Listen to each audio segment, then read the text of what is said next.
more on Washington's budget battle. We're joined right now by Republican Congressman James Lankford of Oklahoma. Representative Lankford, a pleasure to have you here on Street Smart. Your thoughts on the budget's proposal?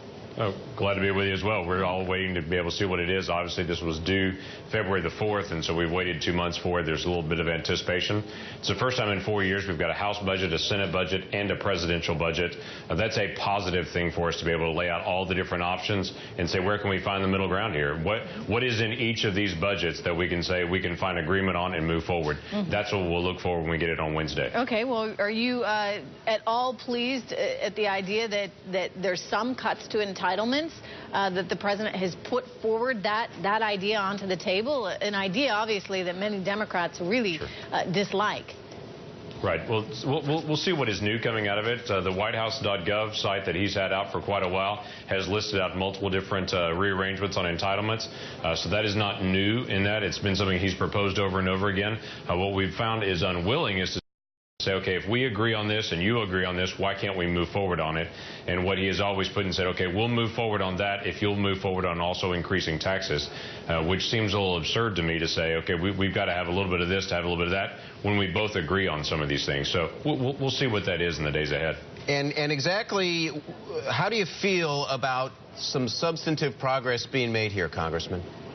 I hope that we can get some substantive progress. There are a lot of things that we're hinging on right now. The debt is obviously huge. The president, I know, has talked a lot about it. He's reduced deficit more than anyone else. That's because the deficit was larger than anyone else. And we hope that we can move towards a balance at some point. He keeps using the term, this is a balanced approach, this is a balanced approach, but the one thing it lacks is an actual balance.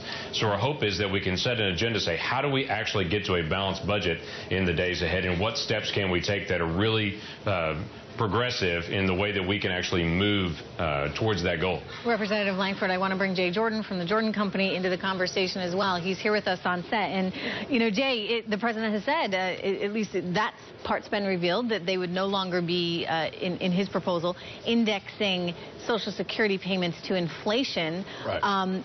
Is that enough? I mean, do we need to do more? I think it's absolute nonsense. I mean, the data that I have, it could be incorrect, is that it saves $130 billion over 10 years. That's right. What does that do? That does nothing. That's less than 1% of GDP. It's a fraction of the budget. So in other words, you're saying it's a numbers game, and just like engineering earnings by buying back stock. Same kind of thing. Not a legitimate, good faith effort to bridge a gap that is obviously there. And I just think and Social Security is so easy to solve. But I don't know why Congress can't get this thing together. I mean, how would you solve it? Well, very simple. You know, I take everybody who's 50 years or older, they get 100% of what their deal is. 49, you may get 98.5%. And you scale it down to when you're entering the workforce at 20, you might get 50, 55%. Then you slowly raise the retirement age from 65 to maybe 68. That's it. It's done. It's solved. You know, when FDR put this in the New Deal, hey, the average life expectancy was 60, and the Social Security started paying at 65. Yeah, so it was balanced. Hey, Representative Lankford, do you like that idea that we just heard proposed by Jay? Well, actually, there would be a lot more indexing that I would actually suggest on it. But talking about raising the retirement age and a lot of ways to be able to look at it, Social Security being the easiest of the things to be resolved. Jay's exactly right on that. The more difficult is when you get into actually to Medicare.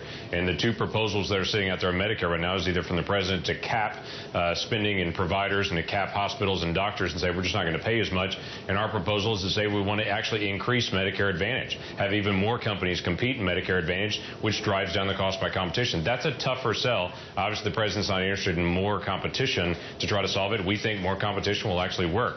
All these things we need to set on the table and find what small areas of progress we can make. Jay's right as well. It's a very small gain on it, but we've got to make some progress. This is not a time we can just sit back and do nothing. You know, you think about the medical space, the healthcare space, and injecting some kind of marketplace theory is controversial yet needed in order to rein in costs. Well, and encourage competition. And encourage competition, right. That's what I said, right. Marketplace theory. You need a little bit of capitalism, although so many people are reluctant to do that because at the end of the day, we're talking about someone's health. How do you fix something like that, Jay? Well, not to put you on the spot or anything, but then you come up with all these plans. First, I want to comment, you know, the congressman's 100% right. This Medicare thing and Medicaid is a huge issue. It's very difficult to solve, but you can get solve the Social Security issue. But you basically have two conflicting viewpoints, and one is you have free market capitalists on the one side, and what I consider to be an egalitarian socialist on the other side, and the gap is too big. And nobody's compromised. Socialist. I mean, would you go so far as to say the president and some of the Democrats absolutely around him are socialists? I don't think anybody would deny that. Of course they are. What is Obamacare? It's socialized medicine, basically, and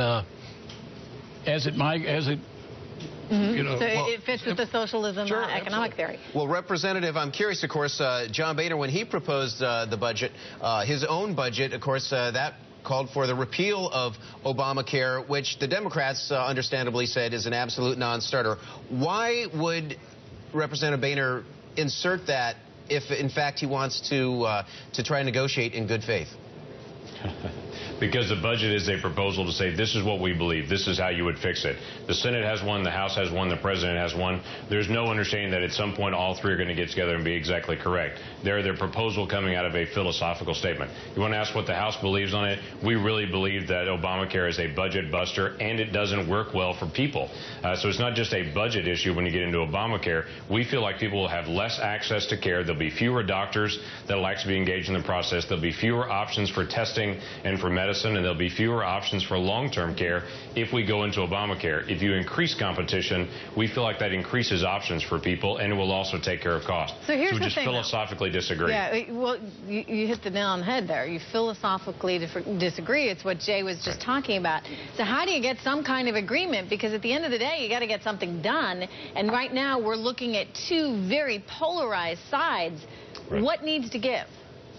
Well, let me give you the basics that of the conversation I have with a lot of people in Washington. If the House Republicans, if we really like A and B, we really don't like C. The President and the Senate really like B and C, and they really don't like A. I come back and say this is not that hard at times.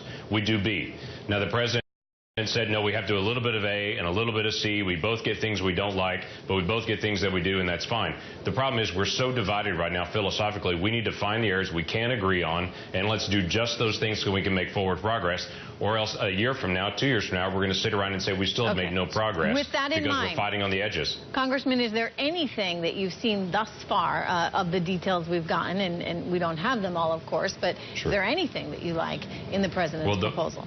First things first on it, when all of them come out, that's the first thing I'm going to look for is where's the common ground. But there's already been some things leaked out. The President has said you shouldn't be able to get unemployment and disability insurance at the same time. We agree. That's one of the things we can look at and say, let's get that solved. That saves billions of dollars over 10 years. Let's solve that. And so let's find some key areas rather than say we're going to hold that up hostage until we get some new tax increase. One of the taxes that he's proposed is very similar to the bank proposal with Cyprus to say if you have too much in the savings, we're just going to tax you heavier in retirement. I think that's absurd.